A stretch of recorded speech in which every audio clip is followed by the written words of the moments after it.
Salut les petits clous, c'est vendredi, c'est le tuto, c'est bientôt le week-end qui approche, on va super bricoler, c'est la fête. Bon alors, je vous ai préparé un petit tuto vite fait, c'est pas vraiment un tuto, je vais vous faire voir comment je soude. Alors, on va mettre les choses au clair dès le début, je vais vous montrer comment je soude, je vais vous pas dire comment il faut souder. Je n'ai pas la prétention de savoir souder, il y a plein de façons de faire, il y en a qui vont dire ci, il y en a qui vont dire là.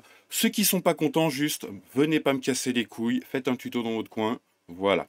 Donc je vais vous montrer comment je soude des petits composants, enfin du fil, des composants, deux trois conneries, comment on soude sur une bande LED pour pas être emmerdé, et deux trois infos de base, voilà. Alors premièrement, le fer à souder. Alors moi j'ai une petite station qu'on peut voir ici. Donc c'est une petite station, j'ai payé, elle fait soufflant aussi, mais vous trouvez du Antec à 100 balles. Et ça fait 6-7 ans que je soude avec. Là ça fait 2 ans et demi, 3 ans que je soude tous les jours de la semaine avec. Elle tient la route. Au bout de 7 ans, j'ai juste changé lui, ça m'a coûté 40 balles. Voilà, mais c'est reparti comme en 14. Donc voilà, moi je fais ça. Il y a du VLR qui est très bien, mais qui serait peut-être un peu trop pour vous. Après, il y a quelques marques. Évitez les trucs à 5 balles sur AliExpress, c'est un conseil. Voilà, ça consomme. Enfin, vous allez le jeter au bout de rien de temps, ça va pas chauffer, ça va baiser vos composants. Voilà. Alors déjà, moi je pars sur une petite station, c'est pratique, j'ai une température réglable, vous n'êtes pas obligé d'avoir ça. Voilà, un bon fer, on va dire dans les 30 watts, c'est bien. Un fer d'au moins 30 watts, entre 30 et 40 watts, c'est super bien pour nous. Ça suffit largement. Alors moi je préconise des fois un fer qui monte à 450, 400, 450 au moins, parce que je vous ferai voir plus tard, il y a des soudures qui sont un peu plus dures à réaliser. Donc voilà, c'est bien de pouvoir changer les pannes. Alors qu'est-ce que c'est une panne? Une panne, c'est le bout du fer à souder. Vous voyez là, il est... Ah non, non, ça va, je déconne, il est froid. Donc une panne, c'est le bout du fer à souder. Donc c'est ce qui va permettre de transmettre la chaleur pour faire la soudure. Donc en fait, on ne devrait pas appeler ça de la soudure, on devrait appeler ça de la brasure parce qu'on apporte un autre élément. Donc voilà, mais on va aller simple, hein. Donc voilà, alors vous avez plusieurs sortes, je vais vous faire voir, plusieurs sortes de pannes. Alors je vais faire un petit autofocus parce que, attention, le focus, autofocus, merci, bisous. Allez, s'il te plaît, s'il te plaît. S'il te plaît, autofocus là. Ah là, c'est bien. Alors, comme vous pouvez le voir, là j'ai une panne en biseau qui est assez large. Alors moi, c'est la panne que j'utilise le plus. Je vous expliquerai pourquoi après. Donc vous avez des pannes beaucoup plus fines, vous voyez, avec un tout petit bout fin. Bon, celle-là, elle a un peu servi. Mais c'est beaucoup, vous voyez, c'est pas du tout la même taille. Ça, c'est pas simple. Donc ça, c'est pour des soudures vraiment de précision qui ne demandent pas beaucoup de chauffe. Et ce qui est bien avec les petites pannes, c'est que ça rayonne pas trop, ça envoie pas trop de chaleur sur les cartes. Mais normalement, une soudure doit être rapide, donc il n'y a pas de raison que ça envoie de la chaleur. Voilà, qu'est-ce qu'on a d'autre? On a des pannes, pareil, un peu plus grosses, vous voyez. Donc celle-là, je m'en sers pas mal aussi. Mais en ce moment, je suis plus sur la biseau. Donc il y a plein de sortes de pannes. Alors pourquoi je préconise des grosses pannes? Parce que c'est bien d'avoir une grosse surface de chaleur, une grosse surface pour éviter que la chaleur se barre directement. Si vous soudez avec ça, vous n'avez pas beaucoup de surface avec ça, vous n'avez pas beaucoup de surface de contact. Donc eh ben, la chaleur, elle a du mal à passer.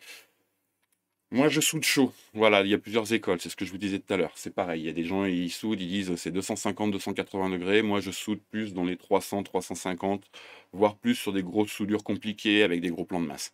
Donc voilà, l'histoire, c'est que à cette température, ma soudure, je ne dois pas mettre plus de 2. Enfin, au maximum d'être à 1 seconde. Il faut jamais, au grand jamais, que ça dépasse 5 secondes. Et il faut, enfin, voilà, éviter de dépasser 3 secondes dans l'absolu. Donc il faut être précis et rapide. Après, si vous soudez moins chaud, à 250, 280, vous serez obligé la plupart du temps déjà de rester plus longtemps. Faut souder en dessous 8-10 secondes. Après, ça commence à tout chauffer, c'est pas bien. Voilà. Mais moi, je préfère chauffer efficacement, faire un bon transfert d'énergie, de chaleur, et bim, c'est beaucoup plus efficace à mon sens. Donc, c'est ma façon de faire. Peut-être que vous avez une façon différente de faire. Voilà, je vous présente ma façon de faire. Donc voilà, les pannes. Alors la panne, elle se met au bout du fer. Donc on va rester sur celle-là. Hop. Et on la met dans son petit support. Je vais refaire un petit focus par ici à ce niveau-là, comme ça on sera plus à l'aise. Voilà, merci, putain, la technologie, merci dans le 2000. Donc voilà, donc le fer à souder, je vous conseille un 40 watts au moins, avec une panne un peu large, c'est ce qui nous servira la plupart du temps. Un modèle réglable si possible, ouais, c'est un petit budget, mais après ça sert pour beaucoup de choses, hein. Donc voilà. Pour nettoyer, alors là, je suis d'accord avec vous, c'est pas la meilleure solution, il y a l'éponge. L'éponge humide, c'est pas détrempé, c'est juste humide, faut qu'elle soit humide. Ce qui est bien, vous avez votre fer qui est chaud, vous faites tchac tchac très rapidement, ça nettoie votre panne, ça enlève tous les produits qu'il y a dessus, ça la remet à propre. Il vaut mieux utiliser, je sais plus comment ça s'appelle, c'est en laiton, c'est comme des petites éponges abrasives, là, des petits gratte-gratte. Et c'est métallique, c'est mieux parce que c'est pas humide, donc ça refroidit pas la panne quand on nettoie, et ça l'humidifie pas. Donc ça, c'est un meilleur entretien. Bon, moi je suis un gougnafier, là-dessus je vous l'accorde, ça serait mieux. Donc je vous ferai tout à l'heure, de toute façon vous verrez que que je nettoie ma panne avant de souder. Qu'est-ce qu'il faut? Il faut de l'étain. Alors l'étain, il y a plein d'étain. Déjà, on va partir du principe qu'on ne soude plus avec du plomb. On prend de l'étain sans plomb. Le plomb, c'était avant. Maintenant, c'est interdit parce que ça rend débile. Ça provoque le saturnisme. Ah, plouf, plouf. Ça provoque le saturnisme. Et après, on court dans tous les sens. C'est n'importe quoi. Donc voilà, on va prendre de l'étain. Donc c'est pas de l'étain pur, c'est un alliage à base d'étain, de je sais plus quoi, et moi je soude avec une base d'argent. C'est plus clair, c'est mieux, ça soude plus bas. Donc sur votre rouleau, vous aurez la température de fusion, c'est dans les 250, 230 en général, et il y en a à basse température. J'ai quoi, tenez. Là, j'ai une vieille bobine, on peut voir dessus qu'est-ce qui est marqué. Donc SNCU, donc il y a de l'étain et du cuivre là-dedans. Lead fluid, donc ça veut dire qu'il n'y a pas de plomb, c'est bien. Il y a du flux. Alors qu'est-ce que c'est le flux? Le flux, c'est une petite pâte abrasive, souvent de la colophane dans notre cas. Même la plupart du temps, il ne faut pas prendre des produits trop chimiques. La colophane, c'est très bien et ça permet de nettoyer la surface, de désoxyder la petite surface qui va souder en même temps. Donc ça nettoie et ça provoque une meilleure adhérence, un meilleur contact. Donc c'est bien d'avoir un flux dedans, du flux. Il y a aussi du flux comme ça, vous pouvez le trouver sous cette forme. Moi je m'en sers, je vous verrai pour étamer mes câbles seulement. Donc on verra plus tard. Tiens, je crois qu'il y avait donc 0,8 c'est le diamètre, bobine d'un kilo. Celui-là c'est lui, il n'y a pas d'argent, mais sinon vous pouvez souder à l'argent. Voilà. Donc de l'étain de qualité. En général, c'est genre les 20 balles, les 250 grammes en moyenne. Chopez ça partout. Voilà, qu'est-ce qu'il vous faut? Après un petit peu de matos, de la pince coupante, des supports qui ne craignent pas la chaleur, c'est bien. Donc comme je vous le disais, du flux, ça c'est du flux, est-ce qu'on voit? Ça c'est du gros flux de plombier, mais je m'en sers pas pour l'électronique, je m'en sers juste pour étamer les câbles et après je nettoie. Donc il n'y a pas de souci. Donc ça permet d'avoir, vous verrez, une meilleure adhérence du produit à souder. Donc voilà, alors on va commencer tout de suite. Qu'est-ce que je peux vous dire d'autre? Ah oui, chose importante, très très importante. Quand on soude, il y a de la fumée, il y a des dégagements de produits nocifs. Nocif, ça veut dire c'est mal pour la santé, c'est pas bien. Donc on soude dans un endroit aéré. On soude, si possible, avec un extracteur. Moi, vous voyez, je vais vous faire voir, là, hop, ça c'est mon extracteur d'air avec un filtre à charbon. Et à côté de ça, j'ai encore un deuxième extracteur qui arrive ici, on le voit qui est une gaine avec... Ouh là là, ça fait bouger la caméra. L'envie de vomir, non c'est bon, ça va, c'est parti. Alors donc j'ai deux filtres à charbon quand je soude et je ne respire pas les fumées. Donc ventiler à mort, ne respirez pas cette merde, c'est pas bon du tout pour la santé. Voilà, alors, qu'est-ce qu'on va faire? On va commencer, on va prendre du câble, voilà, du petit câble. On va étamer les fils et puis on va souder ça sur un flash. Donc ça c'est les vieux flashs que j'avais. Vous voyez, j'ai 4 petits trous, j'ai la bite, c'est normal, c'est mon matos, c'est mon gros matos. Et puis on va souder ça, je vais vous faire voir comment on fait. Alors première chose à faire, allumer le fer à souder et non pas le poste à souder. On allume, on choisit sa petite température, donc comme je vous ai dit, je suis un petit cochon. Oula, on va taper à 350. Hop, et on attend que ça chauffe. Là, c'est froid. Alors, on ne fait pas comme dans certaines photos, on ne tient jamais le fer à soude dès comme ça. Vous voyez, c'est déjà chaud, on se brûle. Voilà. Donc, on laisse chauffer, 129, 130, ça monte assez vite. Alors, j'en profiter, je vais vous expliquer ce que je vous racontais tout à l'heure pour les histoires de différentes soudures, types de soudure et l'histoire d'inertie. Voilà. Là, vous voyez, je vais faire une soudure sur ce circuit imprimé. Donc, je vais refaire un petit focus. Hop, le bouton pour le focus, il est là. Bim, viens me focuser là. Voilà. Donc là, vous voyez, on va pas super bien, je vais prendre là-dessus. J'ai plusieurs types de soudure. Par exemple, cette soudure ici, vous voyez, c'est enfin une piste qui arrive. J'ai rien pour vous servir de ça. J'ai une piste qui est là et qui vient ici. Donc je vais devoir chauffer l'élément qui brille là et je vais avoir une perte de chaleur dans cette piste. Qu'est-ce que j'ai de l'autre côté? Le trou il est là. De l'autre côté, hop, je repars sur un composant. Donc j'ai rien d'autre. Vous voyez, donc là j'ai juste le composant, après j'ai rien. J'ai juste la petite piste à souder et j'ai rien. Et là j'ai juste cette petite largeur qui va... Et bah, toute la chaleur, elle va se barrer là-bas dedans. Donc là, j'ai pas besoin d'avoir une grosse température, avoir une grosse masse. Je pourrais souder avec ce type de panne. Mais l'histoire, c'est que par exemple ici, donc c'est mon alim, c'est là où je fais mes alimtoys en général. Donc c'est un endroit où j'ai besoin d'avoir une grosse partie cuivrée pour faire passer toute la puissance. Si j'ai pas cette partie cuivrée qui est aussi large, je ne pourrais pas faire passer de puissance. Donc c'est des contraintes que j'ai. Et, oups, pardon, je tape dans le micro. Le problème, c'est que cette pastille est directement en contact avec toute cette partie. Et du coup, quand je vais souder là, je vais avoir une grosse déperdition thermique. Parce que je vais chauffer là, mais ça va chauffer tout là, tout là, tout ici. Donc je vais avoir besoin d'une grosse surface de contact et d'avoir un fer à souder qui tient la route et qui chauffe à bonne température. Si mon fer à souder ne tient pas la route, il va descendre en température, donc je ne vais pas avoir de fusion, ça ne va pas souder, et je vais rester plus de 10 secondes dessus, je vais chauffer comme un guignol, et ça va tout cramer, ça va faire une soudure dégueulasse, et il n'y aura pas un contact franc. Voilà. Donc c'est pour ça qu'il faut adapter sa température et sa panne et la puissance du fer par rapport à ce qu'on a à souder. Pareil, si vous avez un gros fil de puissance, j'ai quoi? J'en ai pas sous la main.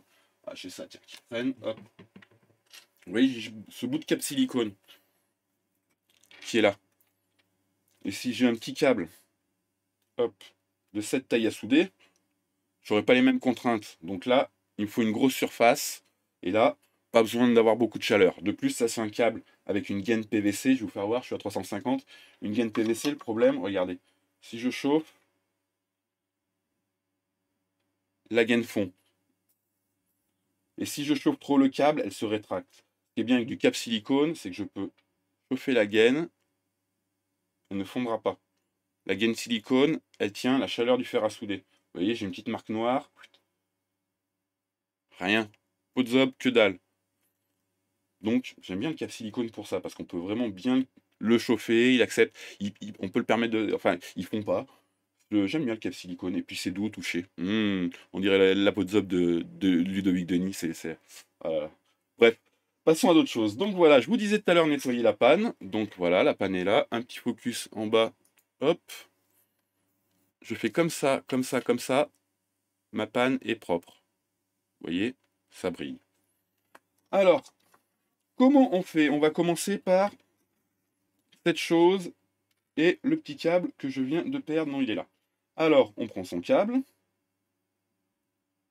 Hop, on dénude les quatre petits câbles. On dénude avec une pince à dénuder, ou si on sait faire avec une pince coupante sans trop forcer, parce que si on tire trop, on va couper des brins du câble et on va donc réduire sa section, et donc ça, il pourra faire passer moins d'intensité, moins d'ampères.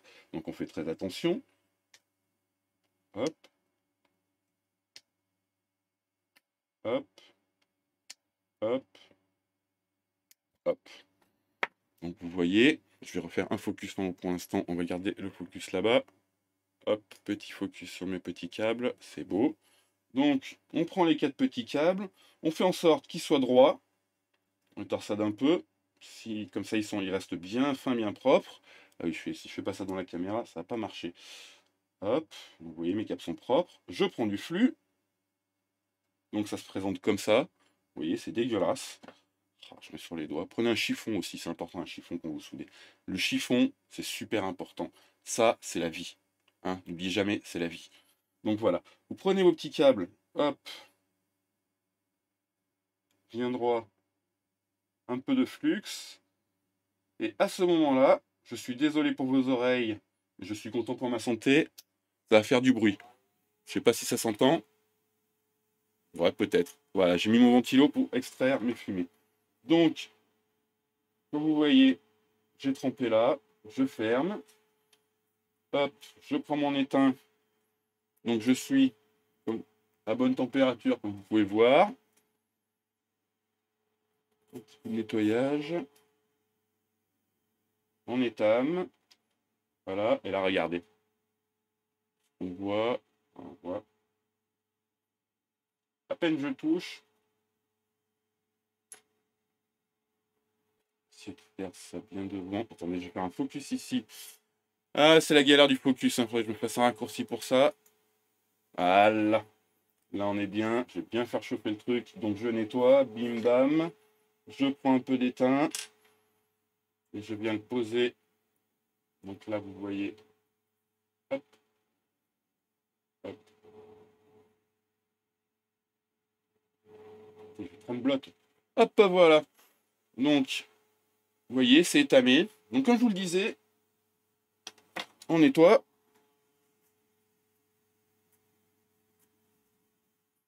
Et là, ça va, c'est propre. Il n'y a pas de petits brins qui partent sur les côtés. Hop, on est nickel. Ensuite, qu'est-ce qu'on va faire? Alors, il va pas falloir que je tremble. Là, c'est pas simple. Donc, je vais mettre à cette hauteur. Je vais me refaire un focus. Allez, je vais faire avec cette main. Ça sera beaucoup plus simple. Donc, c'est ici. Bam. Maintenant, il va falloir rentrer. Alors, bien sûr, je suis une guenille. Donc, normalement, c'est comme ça.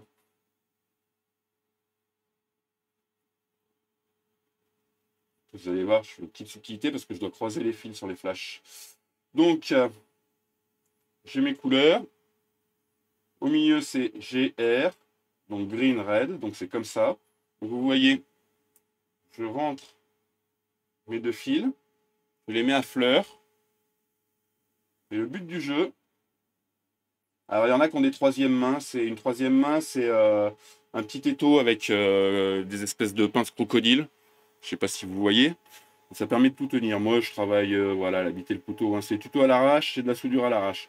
Alors, regardez, vous voyez, moi je coince et je fais en sorte que le câble soit collé, sans trop forcer et sans être tiré sur un côté ou l'autre. Il faut vraiment que ça soit mais posé, propre, sans que ça tire vers un côté ou l'autre. Sinon, la chaleur va se propager dans le câble PVC de merde. C'est pour ça que je n'aime pas le PVC. Et ça va tout se déchirer. Et là, le but du jeu, donc on nettoie, on prend de l'étain, et c'est d'être rapide et précis. Donc je vais essayer d'être rapide, précis, ne pas trembler et que vous y voyez quelque chose. Je vais virer un peu ça, ça me fait chier. Voilà, et je viens juste poser délicatement un peu d'étain ici. Oh, putain, hop.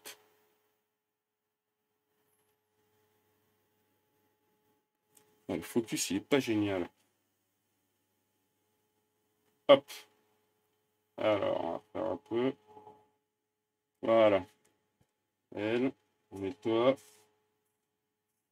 Donc, je vais la reprendre un petit peu vite fait. Voilà. Alors, refocus de près. Un jour. Voilà. Alors, comme vous pouvez le voir, j'ai fait mes deux petites soudures.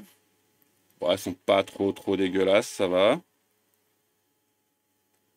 Il m'en reste deux autres à faire. Je n'ai pas bavé sur les autres trous parce que si je les bouche, hop. Et si je les bouche, je suis de la baise. Ah, lui, je l'ai mal soudé, tiens. Lui, il est juste collé. Vous voyez, par exemple, il est juste collé. Donc, je vais remettre un peu d'étain. Hop.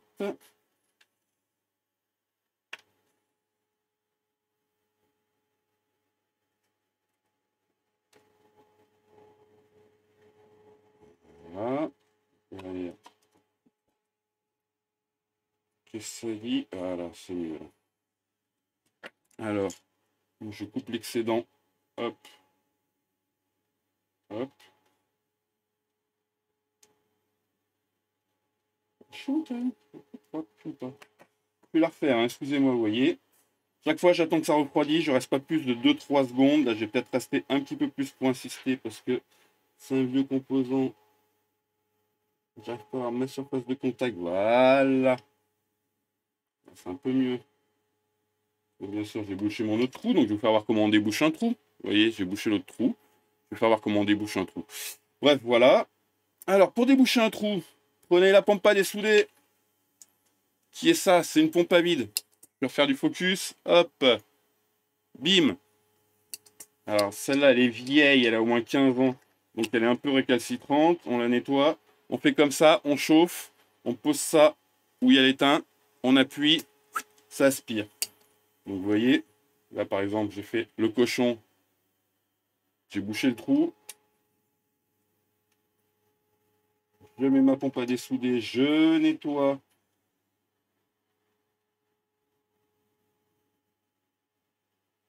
Hop. Hop. Voilà, c'est nettoyé. Vous voyez maintenant, j'ai un trou. Donc, je vais continuer mes soudures. Vous pouvez voir derrière, le câble, il est un peu écrasé, mais il n'y a pas de cuivre qui sort, vous voyez, c'est vraiment propre. Il faut faire gaffe à ça au maximum. Donc ensuite, je dois tordre mes câbles. Il faut faire gaffe parce que des fois, ils sont chauds, donc ils s'abîment. Donc attendre un peu que ça refroidisse. On ne souffle pas sur une soudure non plus. Donc je vais finir mes petites soudures à la cochon. Donc là, je re-rentre mes deux autres fils. Bim bam. Je tiens bien droit. Je nettoie. Je charge en étain.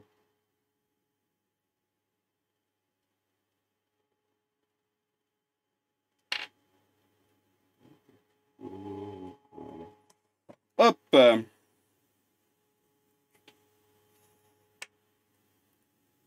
Donc mes contacts sont faits. Je vais recharger un poil de cul en étain. Le poil de cul, voilà.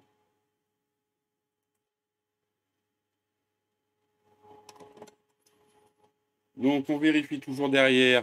Vous voyez, est-ce que c'est net? Voilà, c'est propre derrière. Hop, il n'y a pas de court-circuit entre les deux. C'est nickel. Là, ce qui dépasse, eh ben, je vais mettre un petit coup de pince.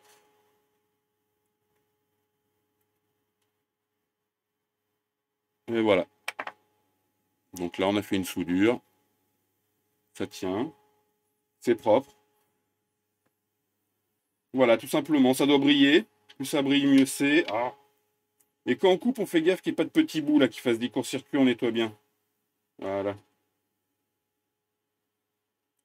Donc ça c'est pour bah, voilà, souder un petit câble. Je vais vous faire voir maintenant comment on soude sur une bande LED parce qu'il y en a beaucoup qui galèrent. Bah, c'est toujours le même principe, hein, vous voyez, donc là il y a donc important le sens de la LED, la petite flèche qui est là. Et donc j'ai bah, un ground, un plus 5 volts et un D-in. Donc par contre là je vais descendre la caméra et on va refaire un petit coup de focus, ce sera beaucoup plus simple. À l'ancienne, hop, le focus il est là. Alors comment on fait? Déjà il faut récupérer un bout de câble. Hop.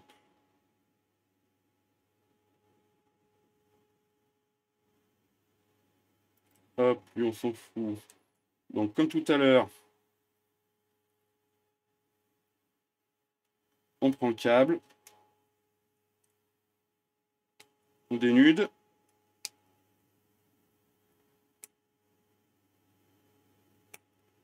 Ah oui, il faut avoir un truc.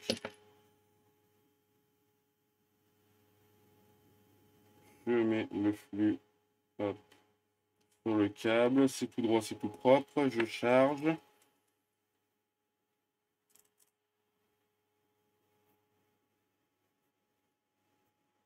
Voilà, je vais vous faire voir.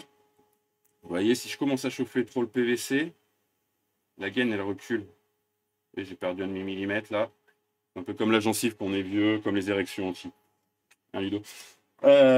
Donc, chauffez pas trop. C'est pour ça que c'est bien de pas trop chauffer. On nettoie. Hop. Et là, vous voyez, c'est un peu long. Par rapport à ce que je veux souder. C'est un peu long. Si je shoot comme ça va être dégueulasse. Ça va... Enfin, les brillants, c'est pas simple. Hein. Ouais, donc, ce que je vais faire déjà, je vais pas hésiter à réduire. Que, vu que je vais encore le chauffer quand je vais le souder, je vais perdre encore un peu de PVC. Donc, je mets vraiment un petit millimètre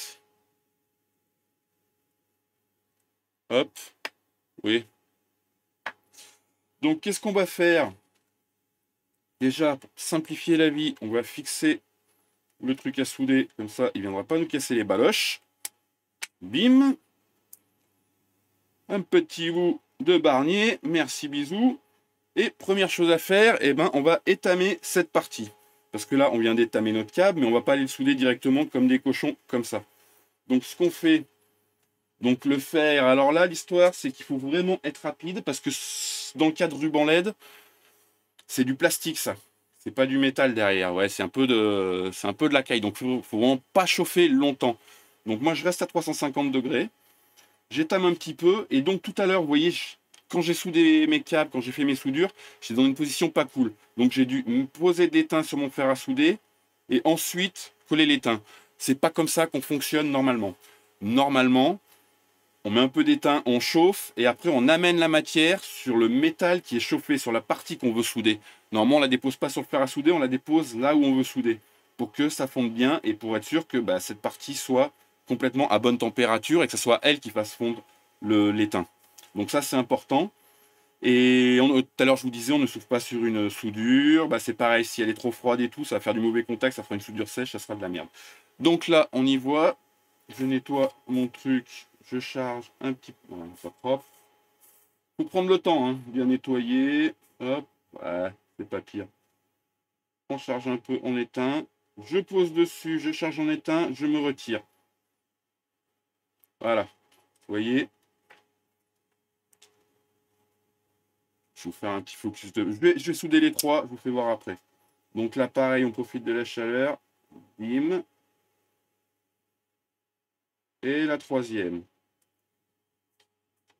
On pose le fer à souder. On nettoie. Alors, ce qui est pas mal pour nettoyer, vous verrez, parce que le flux de soudure, je vous disais tout à l'heure, la colophane, ça envoie des petites billes et tout. Prenez un peu d'alcool à 90 en éloignant les flammes, les trucs comme ça. Vous voyez, c'est de l'alcool à 90 à la con, là, vous trouvez à la pharmacie. Et ça permet de nettoyer tous les flux de soudure et d'avoir un petit truc assez propre. Donc voilà, je laisse s'évaporer 2 secondes, j'éloigne mon truc et on va regarder de près ce que ça dit. Alors, qu'est-ce que ça dit? Ça dit que voilà, c'est pas pire. Je vais reculer un peu. Je vais mettre sur un autre. Je vais mettre sur le verre ici, on verra mieux. Voilà. Là, vous voyez mieux. Donc, comme vous pouvez le voir, je ne suis pas allé trop chaud, trop longtemps. J'ai pas de marque derrière, trop. Ça n'a pas tout fondu. Voilà. Ça, c'est la première chauffe. Mes câbles sont étamés. Voilà. Je les positionne au mieux possible. Mon plus 5 volts est là, mon signal rentre là et mon ground est là. C'est comme ça. On fait en sorte que, regardez, que les câbles ne forcent pas trop, ils soient bien comme il faut. Vous voyez, je vais essayer de les présenter au mieux. Et je vais refaire un petit focus sur la partie basse. C'est reparti, le bouton magique. Et on va souder. Alors, des petits tuyaux. Je vais pas commencer à souder celui-là le plus 5 parce que sinon après je vais devoir passer dessus, ça va être relou, ça va me casser les couilles. Je vais commencer à souder le plus loin. Je nettoie. Je prends un tout petit peu. Ah putain, c'est sale. Un tout petit peu d'éteigne. Voilà. Je pose à plat. Je positionne. 1, 2. Voilà. J'ai fait ma soudure. Alors, on va vérifier la gueule qu'elle a. Ah putain. Alors, je me paye un assistant. Achetez-moi des cartes. Je me paye un assistant. Donc vous voyez, c'est propre. Ça brille. Il n'y a pas de faux contact avec à côté. C'est solide. Donc ça, c'est une soudure pas trop dégueulasse. Il n'y a pas de fil qui sortent. Voilà. On va en faire une deuxième. On va faire les trois. Jonquille 2 et 3. Donc là, pareil. J'essaie de me mettre au maximum de confort. Faut du confort pour souder. Faut être bien. Faut pas être emmerdé. Faut pas qu'il y ait un truc. On vire tout. Il y a un truc qui fait chiant, on le balance. Sauf les enfants. Faut pas balancer les enfants, c'est mal. Donc regardez. Je positionne mon deuxième câble ici. Je recharge un poil d'étain. Non, je n'ai pas nettoyé. Je nettoie. On va voir la recharge. Ça là. Donc, je nettoie comme il faut. Je prends le temps de bien nettoyer. La panne doit briller. Donc là, elle est propre, elle brille. Je prends un poil d'étain. 1, 2. Vous voyez, j'étais très rapide. Hop. Je place le troisième câble. Ce que je fais, je le fais. Moi, je me mets un poil de cul à l'extérieur léger, qui a un contact franc, mais que le contact se fasse vraiment sur l'extérieur du bandeau. Comme ça écarte du signal, ça évite de faire des bêtises. Hop, un petit peu d'étain. 1, 2. Donc vous voyez, c'est pas la folie à faire. Hop. On va se remettre un petit coup de focus vers le haut. Il est où mon bandeau? Non, là. Merci. Ouh, extrême focus. Donc vous voyez, j'ai des soudures qui brillent. Bon, c'est un peu jaune, ça a chauffé. Mais pas plus que ça. Non, mais en fait, c'est mes pistes. Non, ça va. Donc voilà, là, j'ai une soudure. Ah, j'estime ça propre. Hein. J'ai pas chauffé longtemps. Je peux tirer dessus comme un cochon. Voilà. Donc voilà. Qu'est-ce que je peux vous dire d'autre quand on a fini ces soudures? Ce qui est bien, bon, on peut toujours cacher la misère. Hein, c'est bien de ne pas laisser les soudures trop à vue, trop à l'air. Hop. Ou de la gaine thermo. Enfin, voilà. Ça propre. Et là, j'ai pas un truc trop dégueulasse. En termes d'épaisseur, on n'est pas plus épais que les LED. Hein, vous voyez. En termes d'intégration, ma soudure est là. On peut rentrer, faire un petit trou sur le bord de la backboard. Non, non, ça va. Donc voilà, qu'est-ce que je peux vous dire d'autre? Tac, tac, tac, tac. Si on se brûle, ça c'est important. Déjà, quand on s'en sert pas, on éteint. On attend. Je peux couper la ventilation. Merci. Si on se brûle, on se passe l'eau une dizaine de minutes. On se passe l'eau, putain, mais. Oh, c'est week-end là, c'est bientôt l'apéro, j'ai hâte. Hein. On se passe la brûlure sous l'eau froide, très froide, 10 minutes que ça refroidisse. Quand je dis 10 minutes, c'est 10 vraies minutes, c'est pas 10 minutes de. Hein, on est d'accord. 10 minutes, un quart d'heure. On contacte les secours, faut faire gaffe, c'est chaud, on fait gaffe aux gosses. Je vous le rappelle, on fait gaffe au dégagement. Faut aérer. Voilà. Sinon, c'est pas bon. On ne reste jamais trop longtemps sur une soudure. Une soudure, elle doit vous plaire. Elle doit pas être trop bombée. Vous voyez, elle doit pas avoir cette forme. Elle doit être. Qu'est-ce que j'ai en soudure là? Qu'est-ce que je pourrais vous montrer? Mes soudures de test. Vous voyez, une soudure.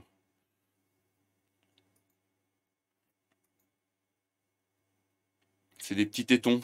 C'est pas des gros. C'est pas un gros bouton, quoi. C'est un petit téton. C'est une forme de petit volcan. C'est mieux. Ça brille, c'est cool. Si c'est vraiment très très mat, c'est pas cool. Voilà. Donc je vous disais les prises, où c'est que j'ai de la prise de puissance sur de la. Non, mon slide, c'est pas une norme, sur de la mode, j'ai de la bonne prise de puissance. Donc voilà. Les parties où, où il y a des grosses prises de puissance comme ici, vous voyez, où ça c'est mon ground, normalement, voilà, c'est mon ground qui doit être redistribué dans toute cette partie. Donc la chaleur va se barrer. Donc on fait super gaffe. Qu'est-ce que je peux vous dire d'autre? Donc on monte la température, on se colle, on chauffe vraiment bien le truc là. J'en ai pas eu, putain, j'en ai pas une à souder là, fait chier. J'ai pas. Non, mais voilà. On va pas s'éterniser trois plombes là-dessus. On reste pas trois plombes sur une soudure, on chauffe pas trop. C'est bien les petites pannes, mais c'est pas ça qui fait la vie. Je préfère une grosse panne utilisée rapidement et comme il faut à bonne température qu'une toute petite panne qui va pas avoir de surface de contact et qui va faire chier. Et voilà. Donc encore une fois, c'est ma façon de faire, c'est pas la meilleure façon, c'est pas la. Il y en a plein d'autres. Il y a toujours quelqu'un qui fera différemment, qui viendra critiquer. Faites des tutos, les gars, allez-y, lâchez-vous. N'hésitez pas à me donner des idées pour les prochains tutos. Sur n'importe quoi, des choses généralistes, liées au pin cab, au flipper, tout ça, si je peux vous aider. Rejoignez-nous sur le Discord pour discuter, si vous avez besoin de conseils, pour échanger. N'hésitez pas à me mettre un doigt sauvagement. Alors, c'est à quel endroit? Je crois que c'est par là. Faut mettre un doigt par là. Ça me permet d'être motivé et de continuer à faire des super vidéos. N'hésitez pas non plus à vous abonner si vous vous abonnez à la page, c'est cool parce que ça me motive aussi. Vous pouvez me rejoindre donc sur le Discord, je vous ai dit. Vous pouvez nous rejoindre sur le groupe de l'atelier d'Arnoz. Aussi, j'ai un groupe Facebook. Et puis, posez vos commentaires ici si vous préférez. Et surtout, passez un bon week-end. Faites un bon apéro, c'est le plus important. Bricolez bien. Si vous vous énervez en bricolant, vous faites une pause, vous reprenez le lendemain, c'est pas grave. C'est un hobby, c'est fait pour vous amuser, c'est pas fait pour vous prendre la tête. Si vous prenez la tête, c'est tout le contraire du but du bordel. Voilà. Bon apéro, à bientôt et salut, salut l'artiste.